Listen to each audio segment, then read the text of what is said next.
ஒட்டஞ்சத்திரத்தில் ரயில் நிலையத்தின் பின்புறம் இருந்த குப்பைகளை குடியிருப்பு பகுதிகளில் மழை போல கொட்டப்பட்டதால் தொற்றுநோய் பரவும் அபாயம் ஏற்பட்டுள்ளது.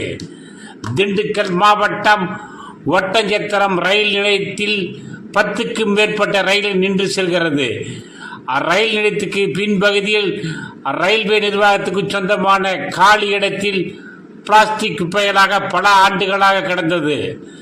இந்நிலையில் கடந்த சில நாட்களுக்கு முன்பு ரயில்வே நிர்வாகம் சார்பில் குப்பைகளை அகற்றி காந்தி நகர் சாஸ்தா நகர் செல்லும் சாலையில் குடியிருப்பு பகுதியில் மலை போல நீண்ட வரிசையில் கொட்டப்பட்டுள்ளது. இந்த குப்பையால் குடியிருப்பு பகுதிகளில் தூர்நாற்றம் வீசுவதால் தொற்று நோய் பரவும் அபாயம் ஏற்பட்டுள்ளது.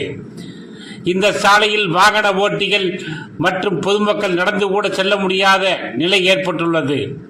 இப்பகுதி பொதுமக்கள் ரயில்வே நிர்வாகத்திடம் பலமுறை புகார் செய்தும் குப்பைகளை குடியிருப்பு பகுதியில் இருந்து அகற்ற எந்தவித நடவடிக்கையும் எடுக்கவில்லை.